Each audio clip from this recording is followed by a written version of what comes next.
Hey! Tambala na! At eto na sila, ang nag-iisang masugid na tagahanga ni Nicole Yala. Chris Chuper! Kasama ang nag-iisang diehard fan ni Chris Chuper, Nicole Yala! Dear Nicole and Chris.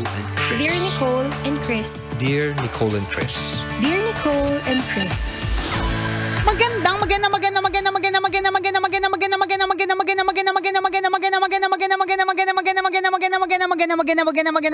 tanghali, mga tambalanista, mga kabisyo. Hi, partner!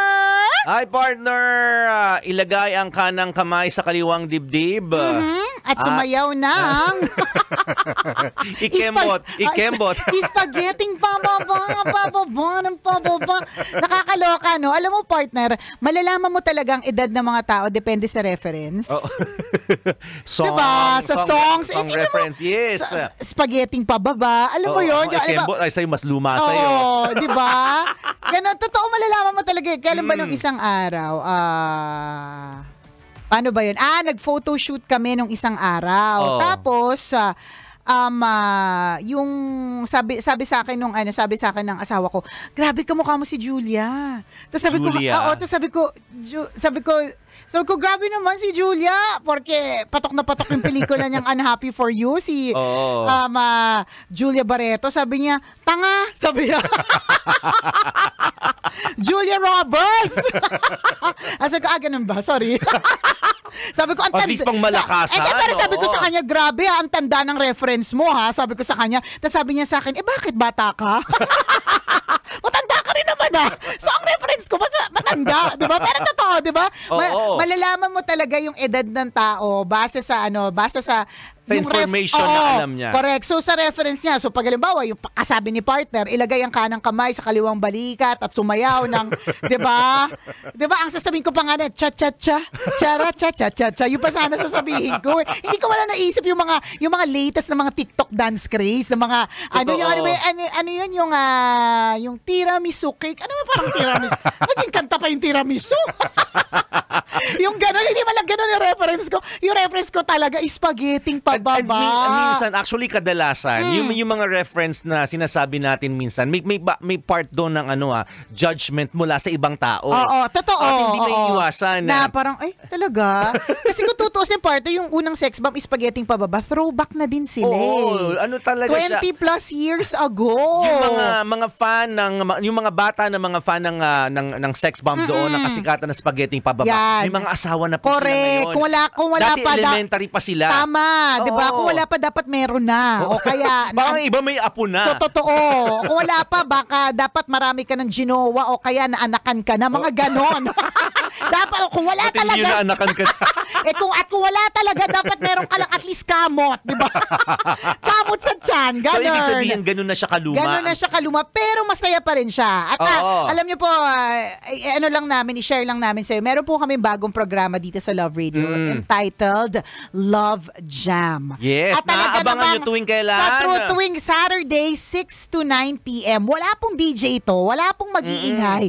Tugtugan na pangmalakasan para sa mga edara natin, partner. Malamang napapakinggan nila yan ngayon. Yung ating i-play natin. Sige, i-play natin yung background.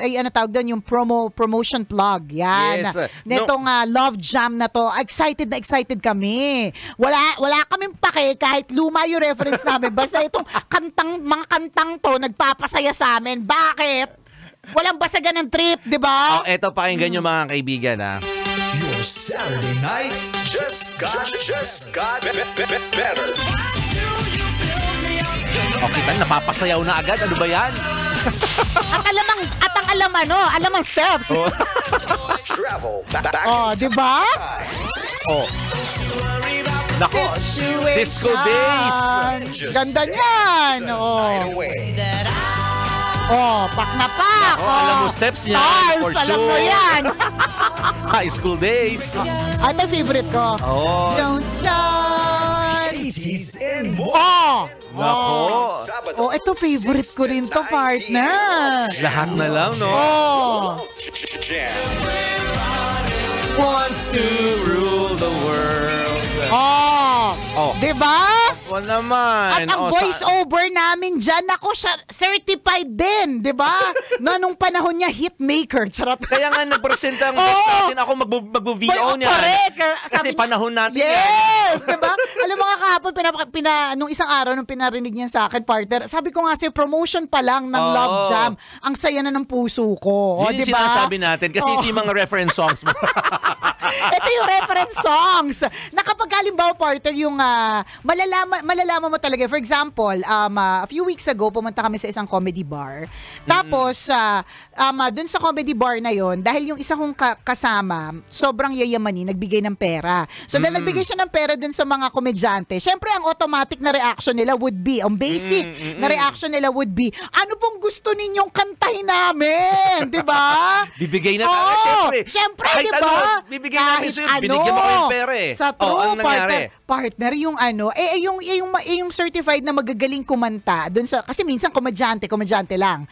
Minsan meron diyan singer, ang role niya taga-sing lang talaga. Pagbatuhan na ng mga hirit, wala na siya doon, di ba? So yung gusto naming kanta na medyo matataas at luma na mga Lloyd Umali levels, partner. Tsaka mga Phantom of the Opera levels, mga ganon kaluma, partner, hindi alam nung bata. So hindi nakanta, partner. Humingi na lang sila ng pasensya. Kasi trinay naman nung bata. Siguro, she was mga late 20s o kaya medyo na 26. Mga siguro ganon. Ganyan. Tapos, trinay niya naman kasi syempre as a singer, familiar naman siya sa range of songs, di ba? Pero partner, hindi niya itawid kasi honestly, talagang nakikita ko mouth niya dun sa komedyante. Hindi ko alam. Parang sinasabi niya talaga, parang saluhin niyo na ako, hindi ko alam to. At least sinabi niya, kaysa pilitin niyang kantahin, baka ma-disappoint lang kayo, bawiin niyo yung pera. Tsaka malalaman mo naman, halata naman eh. Alam mo yun, halata namang, so, dun pa lang, sa choices ng kanta, sa mga kanta nagpapahappy sa'yo, di ba? Alam mo na kagad yung edaran. May reference na gano'n. Totoo yun na. Yun yung sinasabi natin kanina, may halong opinion ito mula sa ibang tao. Yes, meaning parang, judgment. Ang tanda. Pwedeng masama, pwedeng maganda. Di ba? Pinag-usapan natin dito mga kaibigan, lahat tayo nakaka-relate kapag nagkaroon tayo ng same reference. Yes. Tingnan nyo, nung pinilay natin yung mga songs na 1980s, new wave ang tawag dito eh. Di ba nung na-play natin, lahat ng mga nakapanahunan natin nakarelate dito. Kasi masaya. Ito, yung song reference natin. At looking forward sa darating na Saturday, 6 to 9 p.m. sa Love Jam. Na dapat yung abangan. Correct. Yan ang magiging tugtugan every Saturday, 6 to 9 p.m. Diba? Tapos walang maingay na DJ na manggugulo dyan. Wala. Pure music. Music yan. Plus with commercial. Siyempre, kailangan nating kumite. Diba? Pero ganun. Diba? Feeling ko nga una pa magkakasponsor yung ano na yan, segment na yan. Excited talaga ako dyan. Kasi nga, that's our jam. Yes. Title pa lang, Love Jam. Hindi ko nga alam, partner, kung ang word na jam is... Ginagamit pa ba ng Gen Alpha? Kasi, di ba parang, katulad kahapon, tinatry ko maging parang mas modern nga. Hindi na yata ginagamit yung modern. Mas yung pasok sa banga. Mas pasok sa banga. Sa anak ko. So parang may ginawa siyang hindi masyadong maganda. Sabi ko sa kanya, you're such a baddie. Pagkasabi ko pa yung parang inartihan ko na parang mga Gen Alpha. Sabi ko, you're such a baddie. Tapos sabi niya, Mom, baddie term? Sabi niya, sa halip na nahusgahan ka ng anak mo. Sa halip na partner na parang nairita siya sa sinabi ko kasi parang pinapagalitan ko siya. Ako patuloy yung parang nairita in the end. That's so, at ang reference sila ganito, partner, that's so 2021. Ganon, partner. Exact year talaga. Hindi, tsaka sa akin, 2021, neto lang yun ah. Parang lumang-luma kami, mga ganon pa siya na parang, Mom, yung song naman that you're playing, that's so 2023. Gusto ko sabihin, girl, last year lang yun. Pero in my mind, last year lang yun. Hanggang ngayon pa nga, I'm living the moment of Alanis Morissette eh. Alam mo yun? Very 90s. Diba? Very 90s. Totoo ganon. Yun. At nakakatawa lang dito mga kaibigan, yun nga eh, may mga tao makaka-relate. For example, yung bar, di ba yung may pinupuntahan tayo na TYA. Ang mga tugtugan dito, yung mga samples example na pinatugtog namin kanina, mga songs of the 80s and 90s, mostly disco. Yes. So lahat magkikita. Kaya ito to, Porter, itong tugtugan na to mga kabisyo, wala pong slow dito. Medium to fast to. Ganon, no? Yun talaga mapapasayaw ka. Yes. So ibig sabihin, yung song reference sa mga tito at tita, ito yun. So yung sinasabi nating bar, pag pumunta po ka po doon, walang bata. Correct. Yung mga magkakaedad, yung magtatagpo-tagpo sa lugar na yun, doon sa bar na yun. Mga Kasi tita. ganito, tito at tita ng dekada, yung mga nagkikita-kita doon. Kasi ito yung song reference nila. Tama. Pagka nga halimbawa partner, kunyari Hard Rock Cafe. Oo, So yan, pag sa Hard Rock, alam ko yung mga banda na mas nagtutugtog ng Taylor Swift versus Tina Turner. So parang pag ganun, mag-iisip ako, gusto ko ba to Taylor Swift? Kung tutuusin, si Taylor Swift, meron pa rin naman siya mga bago, pero matagal na rin siyang artist. Pero technically, mas bata. Pero as a tita, iniisip ko pa rin, Taylor Swift versus James Taylor. James Taylor. Correct, mga panahon no? Kaya, ang mga kanta ni Taylor, love song versus Buttercup. Doon ako sa yung bandang kakanta ng Buttercup. Kasi doon ako sasayaw yung ganon. And for some, yun parang, ang tanda nyo na. Ang old. May ganon Pero sa amin, hip yun Di ba? Pasok yun Doon kami napapaindak, doon kami napapakanta, doon nabubuhay yung kaluluwa namin. Correct. Nabubuhay. Kahit inaanto ka, mapapasayaw ka pag narinig mo yung mga ganong klase ng tugtugan. Correct. At saka hindi lang yung partner. Kasi nung panahon namin, ayan na naman po. Noong araw. Pagka nagsabing nung panahon namin, nung araw, dati nga di ba? Nung bata kami, ganyan. Ibig sabihin, tito-tita na yan, auntie-uncle na yan, di ba?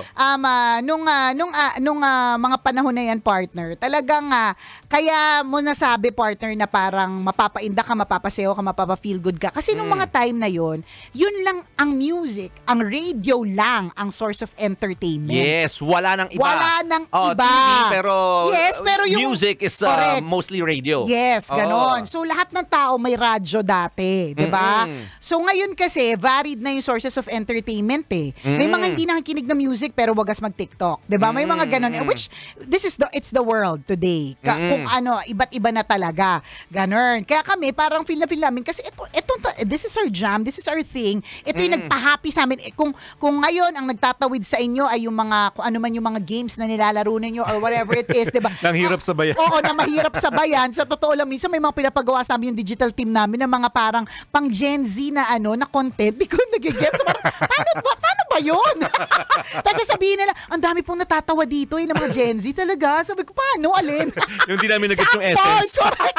Yung natapos namin gawin yung content na hindi namin nag-gets yung essence. Diba?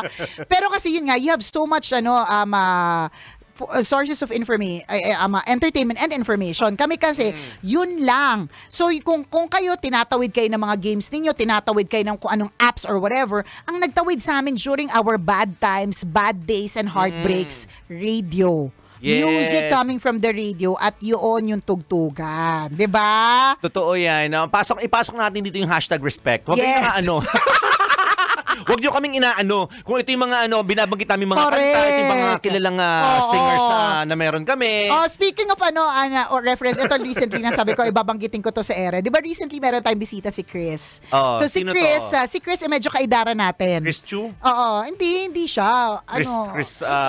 Chris Lawrence. Yun yung mga reference alam Chris natin. Aquino. Yung pa rin yung reference. Chris Chu, bata naman siya, pero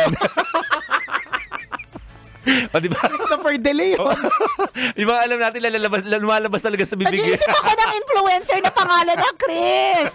So tambalinista ito, na Chris ang pangalan, nakaidara natin. So parang sinasabi niya na kaya relate siya sa lahat ng sinasabi natin. Wala yata tayong binitawan na hindi siya tumawa ng malakas. Kasi nga, kaidara natin itong si Chris. So sabi natin nung bumisita siya, binibigyan talaga namin ng oras at panahon yung mga naka-blazer.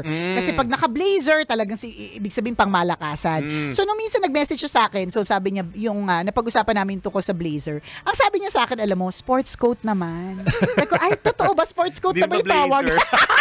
Tapos naisip ko, grabe, ang luma ng reference. Oo nga, yung blazer, partner. Oo. Yan yung sinasabi sa akin na nag-aaral ako ng management class nung college na wear your blazer. Diba? Sabi So, niya talaga, sports coat. sports coat. Okay. Sabi ko, sports coat na ba? Basta hashtag wag kayong nangaano. Hashtag respect. Nakakaloka. O siya, mabuhay. Ang mga pinanganak ng 80s and 90s. Mabuhay mga tito at tita. 70s, ang mga auntie at uncle. Mabuhay po tayong lahat. And tandaan na meron na po special program sa Love Radio just for you. Kailangan pa bang i-memorize yan? Basic, 6 to 9 p.m. every Saturday, entitled Love Jam. Muli ako po ang kumikinang ina mo na si Nicole Yala. At ako naman si Cambio King Chris Chuper. Na nagpapaalala. Una, magdasal ka para mabuhay ka. Pangalawa, mag-toothbrush ka para mabuhay naman iba. Yun! Kailangan pa bang i-memorize yan? Love Radio. Basic!